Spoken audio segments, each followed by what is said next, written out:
할렐루야, 반갑습니다. 오늘이 5월 첫 주 어린이 주일이라 어린이에 관련된 설교를 준비했어야 되는데 다른 본문으로 말씀을 전하게 됨을 양해 부탁드립니다. 잠깐 한번 기도하겠습니다.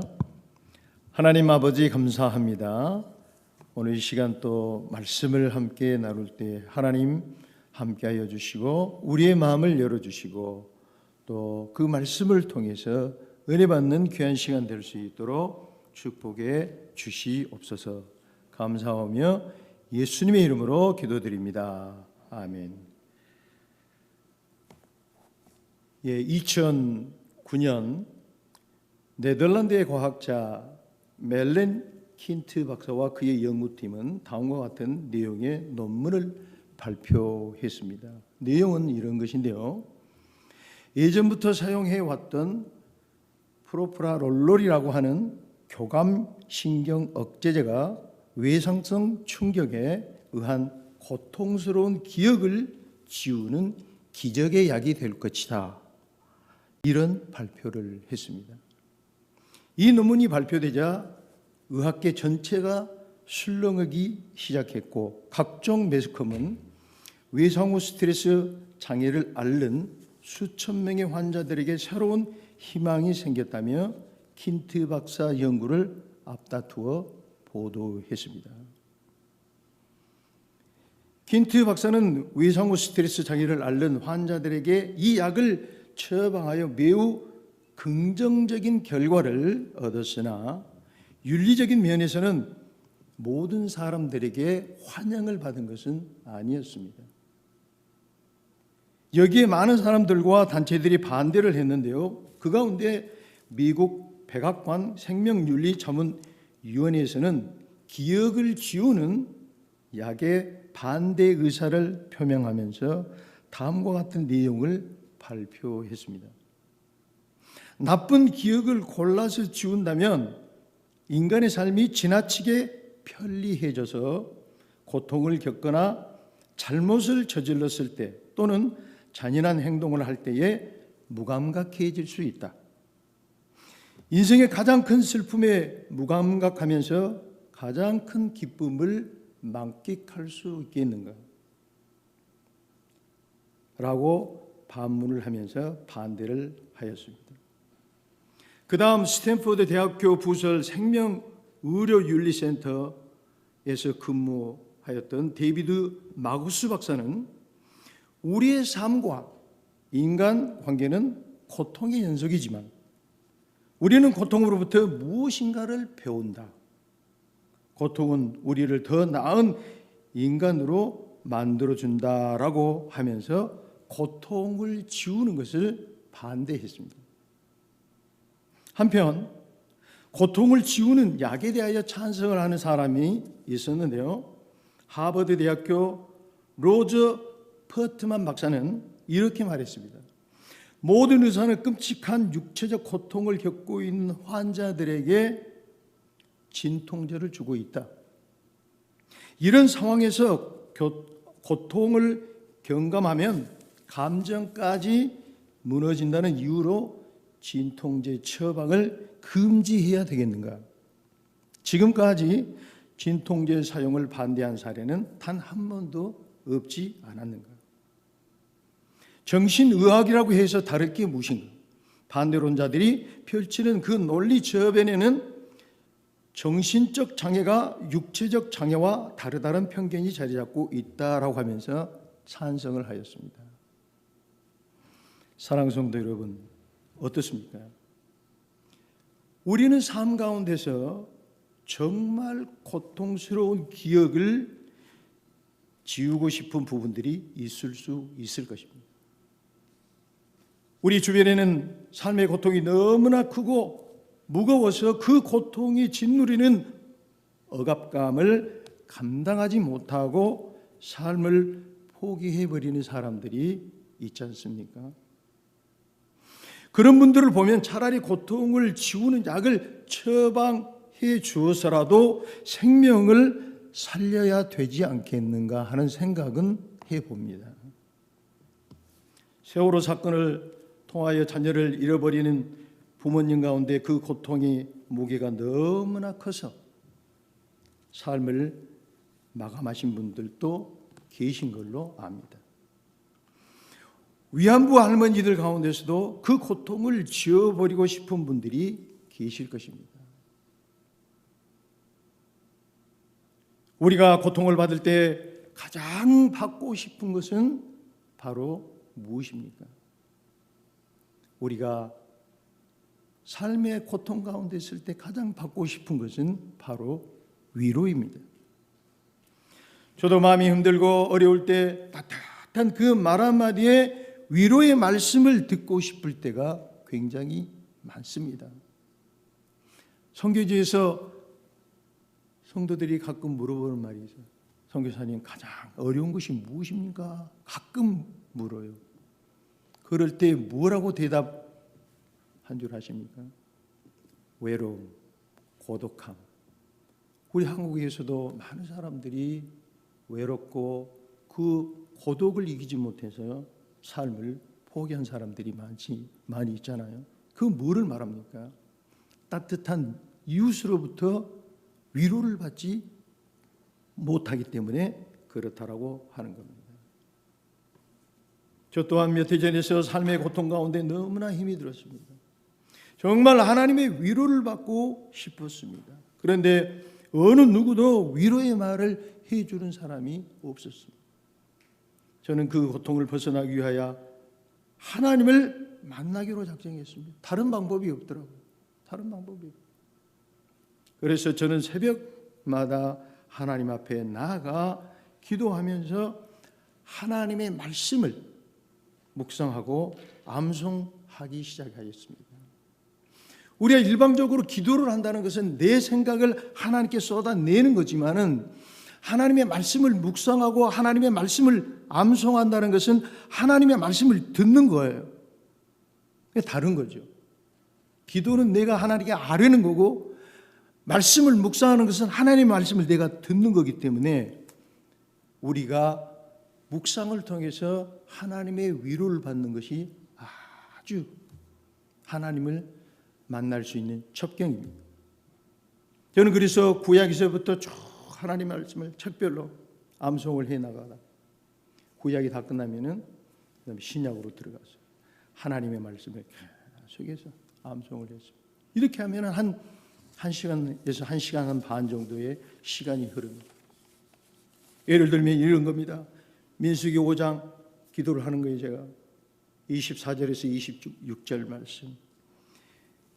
여호와는 내게 복을 주시고 너를 지키기를 원하시며 여호와는 그 얼굴빛을 내게로 향하여 드사 은혜 베풀기를 원하시며 여호와는 그 얼굴을 내게로 향하여 비추사 평강 주시기를 원하노라. 그러면 내게 은혜가 쫙 임하는 거예요. 위로가 임해요. 그 다음에 또 민수기가 끝나면은 신명기로 들어갑니다. 신명기 6장 4장 11절 말씀. 들으라 이스라엘아, 우리 하나님 여호와는 오직 하나인 여호와시니 너는 마음을 다하고 성품을 다하고 힘을 다하여 내 하나님 여호와를 사랑하라. 오늘날 내가 네게 명하는 이 명령을 내 마음에 새기고 내 자녀에게 부지런히 가르치며 앉았을 때든지 길을 행할 때든지 이 말씀을 강론할 것이며 누웠을 때든지 일어날 때든지 이 말씀을 강론할 것이며 또 손목에 메어 기호를 삼고 이마에 붙여 표시를 삼으며 바깥 문과 문설주에 기록할지니라. 이렇게 말씀을 암송을 하고 또 시편으로 넘어갑니다. 시편 1편 복 있는 사람은 악인의 꾀를 좇지 아니하며 시편 8편 여호와 우리 주여 주의 이름이 온 땅에 어찌 그리 아름다운지 시편 23편 여호와는 나의 목자시니 쫙 이렇게 나가다 구약이 끝나면 또 이제 신약으로 넘어갑니다. 신약에서 공간복음으로 넘어갑니다.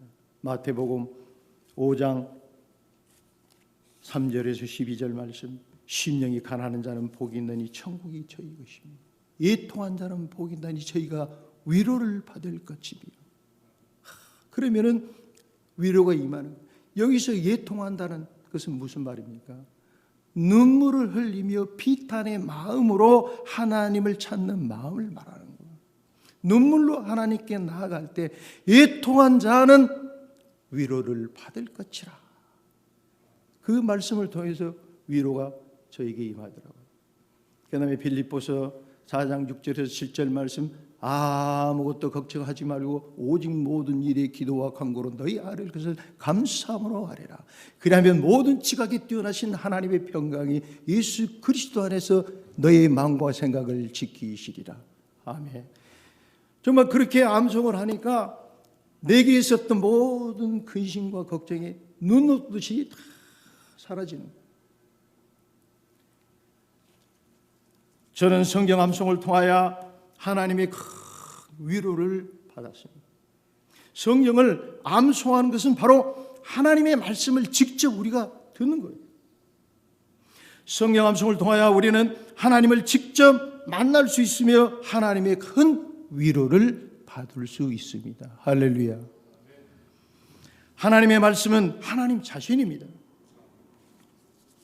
요한복음 1장 1절에 태초에 말씀이 계시니라. 이 말씀은 하나님과 함께 계셨으니 이 말씀은 곧 하나님이시니라 라고 말씀하고 있습니다. 그렇습니다. 하나님은 우리에게 큰 위로의 원천이십니다. 할렐루야. 오늘 성경 본문은 이렇게 말합니다. 고린도후서 1장 3절 찬송하리로다. 그는 우리 주 예수 그리스도의 하나님이시요 자비의 아버지시요 모든 위로의 하나님이시며 라고 말씀합니다. 오늘 본문 고린도후서 1장 3절에서는 하나님께 대하여 세 가지로 말씀하고 있습니다. 뭐라고 말합니까? 예수 그리스도의 하나님, 자비의 아버지, 모든 위로의 하나님이시라고 말씀하고 있습니다. 여기서 자비란 말은 긍휼히 여긴다, 불쌍히 여긴다는 말입니다. 하나님께서는 우리의 아버지로서 우리를 긍휼히 여겨주시고 불쌍히 여겨주시는 분입니다. 시편 103편 13절과 14절에 아비가 자식을 불쌍히 여긴 같이, 개역성경에는 불쌍히 여긴다라고 했는데 개역 개정에는 긍휼히 여긴다 이렇게 나와있어요. 같은 말이에요. 비슷한 말입니다. 아비가 자식을 불쌍히 여긴 같이, 긍휼히 여긴 같이 여호와께서는 자기를 경외한 자들을 긍휼히 여기시나니 이는 저가 우리의 체질을 아시며 우리가 진토임을 먼지뿐임을 기억하심이로다. 할렐루야. 우리가 진토임을 하나님 아버지께서는 기억하고 있다라고 하는 거예요. 정말 우리는 연약한 존재들이잖아요. 진토와 같은, 먼지와 같은 연약한 존재들임을 아시고 하나님께서 우리를 위로해 주시는 것입니다. 시편 103편 8절에는 또 이렇게 말합니다. 여호와는 자비로우시며 그랬습니다. 은혜로우시며 노하기를 더디하시며 인자하심이 풍부하시도다 그랬습니다.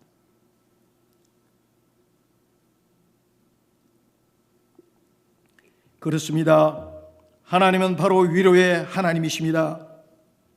시편 119편 50절에 이 말씀은 나의 곤란 중에, 나의 고통 중에 위로라.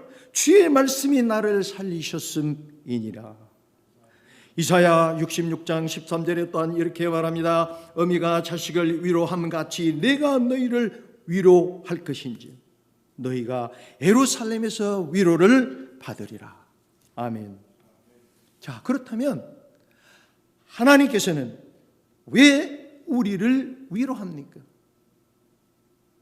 그것은 바로 하나님께서는 우리의 아버지가 되시기 때문에 우리를 위로하는 거예요.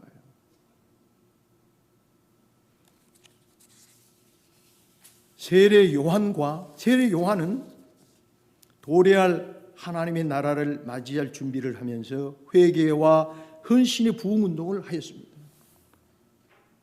그런데 초기에는 예수님도 세례 요한을 따라다니면서 같이 이 부흥운동에 동참을 하다가 예수님께서는 세례 요한으로부터 독립하여 새로운 하나님의 나라의 운동을 시작하게 됩니다. 자, 그때에 세례 요한이 자기 제자들에게 기도를 가르쳐 주었어요. 그때에 세례 요한으로부터 떨어져 나와서 예수님을 따라왔었던 제자들이 누가복음 11장에 보게 되면 예수님께 그렇게 부탁을 해요. 예수님, 세례 요한이 기도를 자기 제자들에게 가르쳐 두었다는데 예수님도 우리에게 기도에 대해서 가르쳐 주십시오라고 부탁을 합니다. 그럴 때에 예수님께서 바로 주기도문이라고 하는 그것을 제자들에게 가르쳐 줍니다. 자, 그때에 예수님께서 제자들에게 가르쳐 줬던 그 주기도문이 어떻게 나갑니까? 이렇게 나가죠. 누가복음 11장 22절에 보면 하늘에 계신 우리 아버지여 이름이 거룩히 여김을 받으시오며 나라에 임하옵시오며. 여기서 말하는 이 아버지는 아빠예요. 예수님은 아람어를 사용했습니다. 아람어로 아버지가 아빠예요. 아빠. 그러니까 이렇게 되는 거예요. 하늘에 계신 아빠, 이름이 거룩히 여김을 받으시오며 나라에 임하옵시오며, 이런 뜻인 거예요. 그렇기 때문에 그 당대에 예수님께서 하나님을 아빠로 칭호했던 것은 혁신적인 가르침입니다. 놀라운 가르침입니다. 구약에 있어서는 그 하나님이 거룩한 하나님, 무서운 하나님, 이런 하나님으로 알았는데 바로 아주 친근한 우리의 아빠로 예수님이 소개했다라고 하는 것은 바로 놀라운 가르침이었다라고 하는 겁니다. 왜 무슬림들이 자기들이 믿는 신 알라, 번역하면 하나님이죠, 왜 그 알라를 무서워할까요? 무슬림들에게 있어서는 하나님을 친근히 여기는 아버지의 개념이 없어요. 그래서 그들이 항상 외치는 것은 알라는 위대하다, 알라 비하박, 그러면서 외치는 이유가 뭐예요? 알라는 위대하기 때문에 너희들 알라 그 신에 복종하라 이거예요. 굴종하라. 아니면 내가 테러를 해서라도 너희들을 죽여서라도 이 위대한 알라에게 복종시키기, 이겁니다. 그렇기 때문에 그 사람들이 자살 테러를 자꾸 하는 거예요. 그런데 예수님의 가르침은 뭡니까? 하나님을 사랑하고 내 이웃을 사랑하라. 이중계명이잖아요. 하나님을 사랑하고 내 몸과 같이 내 이웃을 사랑하라. 내가 이웃을 사랑하는데 어떻게 자살 테러를 할 수가 있습니까? 할 수 없는 거예요. 그렇기 때문에 이 잘못된 교리는 얼마만큼 사람들을 잘못된 길로 빠뜨린지를 알지 못해요. 정말 심각하죠. 이 안타까운 일들인 거죠. 제가 아마 고등학교 정도로 기억을 하는데, 하루는 어머니에게 제가 큰 잘못을 저질렀어요. 정말 제가 오늘 그 설교 말씀처럼 어머니에게 잘못을 했는데 정말 이런 그 잘못된 기억을 좀 지웠으면 좋겠어요. 그런데 큰 잘못을 했는데 아버님이 저녁에 이제 직장에 갔다 돌아오십니까? 어머님이 내 잘못을 이제 고해 바치더라고요. 명찬이 이 녀석이 이렇게 잘못을 했다. 저는 이제 아버님한테 아주 죽도록 매를 맞을 각오를 단단히 하고 막 덜덜덜덜 떨고 있었어요. 근데 아버님이 저를 부르더니 한참 신이 어디를 데려가는 거예요. 가는데 그 당시 정말 우리 어릴 때 저보다 한 40년, 50년 전이었으니까 찐빵집을 가더니 그 찐빵이 모락 나는 찐빵을 사주면서 먹으라는 거예요. 아버님한테 죽도록 매를 맞을 것을 각오를 했는데 아버님이 매를 들지 않냐고 찐빵을 사주면서 하는 이야기예요. 명찬아, 다시는 그렇게 하지 말라. 그러면서 사랑으로 그 죄를, 나의 잘못을 용서해 주시는 아버님을 지금도 생각해 봅니다. 아버지라고 하는 것은 바로 이런 거예요. 엄한 면이 있기도 하지만은 그 잘못을 품어주고 용서해주고 사랑해주는 아빠, 그런 아버지. 사도 바울도 로마서 8장 15절과 갈라디아서 4장 6절에서 하나님을 아빠, 아버지라고 부르고 있습니다. 로마서 8장 15절에 너희는 다시 무수하는 종의 영을 받지 아니하고 양자의 영을 받았으므로 우리가 아빠 아버지라고 부르짖느니라. 그 다음 갈라디아서 4장 6절에 너희가 아들이므로 하나님이 그 아들의 영을 우리 마음 가운데 보내사 아빠 아버지라 부르게 하셨느니라. 할렐루야. 그렇습니다. 우리 몇 주 전에 우리 소기현 목사님이 아빠 아버지에 대해서 또 설교를 하셨잖아요. 그렇습니다. 우리가 주기도문에서 창조주 하나님을 아빠라고 부를 수 있는 것은 우리가 곧 하나님의 자녀됨을 말합니다. 우리가 하나님을 아빠라고 부르는 것은 하늘과 땅을 지으신 그 하나님이 우리 아버지, 우리 아빠라는 거예요.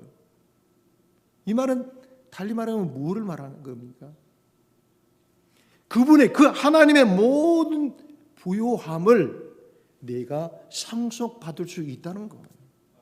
하나님은 우리 아버지이기 때문에 아빠. 예. 그렇기 때문에 우리가 이 하나님을 아버지라 부를 수 있다라고 하는 것은 어마어마한 관계의 새로운 패러다임을 우리에게 예수님이 제공해 주신 거예요. 저는 이번에 며느리와 사위와 저희 아들과 딸들 또 손자 2명 이렇게 이제 9명이 모여서 정말 좋은 시간을 보냈습니다. 하나님께서 성교지에서 또 수고했다고 또 이렇게 이제 손자들과 며느리와 또 사위와 좋은 시간을 가졌.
선교지를 다녀오면서 이제 그 집으로 돌아오는데 이민국 직원에 의해서 불신 검문을 받았어요. 그래서 이제 패스포드를 보여달라고. 그래서 제가 이제 그랬어요. 지금 이 코로나로 인해서 굉장히 지금 세계가 어렵고 코로나로 감염이 될 수 있기 때문에 내가 패스포드를 보여줄 테니까 가까이 오지 마라. 그냥 저벅저벅 가까이 오는 거예요. 아니 근데 그 모습이 굉장히 꾀죄죄한 거예요. 근데 옛날에 잠비아에서 실화예요. 이민국 직원들이 선교사 집을 급습을 한 거예요. 당신들 컴퓨터 가지고 있는 모든 물건, 여권, 돈을 다 가져라. 이민국 직원이 이렇게 이제 그 아이디 카드를 보여주면서 하니까 선교사들이 이제 진짜 이민국 직원이라고 컴퓨터며 모든 돈이며 소지품을 이민국 직원에게 다 보여준 거예요. 이민국 직원이 싹 보는 척, 여권을 보는 척하면서 돈을 딱 챙겨가지고 후다다닥 도망가는. 아차, 도둑이다. 강도들이었어 보니까 가짜들이었어요. 그러니까 이민국 직원 행세를 하면서 그러니까 제가 그 생각이 딱 드는 거예요. 불신 검문을 받는데 저 친구들 이거 가짜 아니야? 행색이 초라하니까. 그런데 내가 이제 이 건물을 안 받게 이제 여권만 보여주고 여권을 집어넣었어요. 그랬더니 여권을 다 뺏어가는 거예요. 그러면서 이제 거기에서 이제 실강이가 벌어지면서 제가 수갑에 체험을 당한 거예요. 그리고 저희들은 이제 이민국으로 저희들은 이제 호송을 하는데 우리 차도 뺏긴 거예요. 한참을 하는데 이민국이 나오질 않는 거예요. 아차 싶고 이거 가짜다. 나는 이제 수갑에 채웠고 그다음에 저도 또 백에 또 돈도 좀 있고 가도 이민국이 안 나오는 거예요. 한참 가니까 이민국이 나오긴 나오더라고요. 그래서 다행이다 싶었는데 이민국이 집에 들어가니까 이민국 그 오피스에 우리를 가둬놓고 뭐 키가 막 이만해요. 막 키가 이만한 얘들이 8명이 쫙 모아가지고 이제 저서를 쓰는 거예요. 저서를 쓰면서 이렇게 필립 선교사가 여권을 보여주지 않냐고 그 문에 불응했다. 거기다 이제 사인을 하라는 거예요. 근데 2000년도에 저희들이 이제 선교지에서 사역을 하는데 9.11 사건이 터졌어요. 9.11 사건이 터질 때 저희들이 신학교에서 강의를 할 때 똑같이 이민국 직원 12명이 들이닥친 거예요. 그러면서 여권을 보여달라는 여권 다 보여줬어요. 보여줬는데 저하고 두 선교사 보니까 여권이 이제 사역지가 다른 곳에서 왔다고 그것이 이제 사역지 이탈이라는 명목으로 그 다음 날 이민국으로 오라고 그러더라고요. 그래서 저희들이 이제 이민국으로 갔는데 똑같이 거기다 그 사역지를 이탈했다고 사인을 하는 거예요. 나는 못하겠다. 한 30분을 버텼는데 동료 선교사님이 사인을 하고 빨리 집에 가자고 그러는 거예요. 아닙니다. 이거 뭔가 이상하면 절대 사인하면 안 됩니다. 그랬더니 그 앞에 있는 직원이 그러는 이민국 직원이 목사님 저 신자입니다. 저를 믿으시고 사인만 다 가지고 집에 편안히 가십시오 그러는 거예요. 자기가 신자래. 예수 믿는 신자. 나는 아닌 것 같아요. 그때 옆에 있는 선교사가 자꾸 사인하고 빨리 집에 가자는 거예요. 그 사인을 딱 했는데 사인을 하자마자 경찰 100차가 우리를 태워가지고 이민국 지하 감방으로 우리 가둬버리더라고요. 제가 그 기억이 나는 거예요. 그래서 나는 사인을 안 하겠다 계속 버텼어요.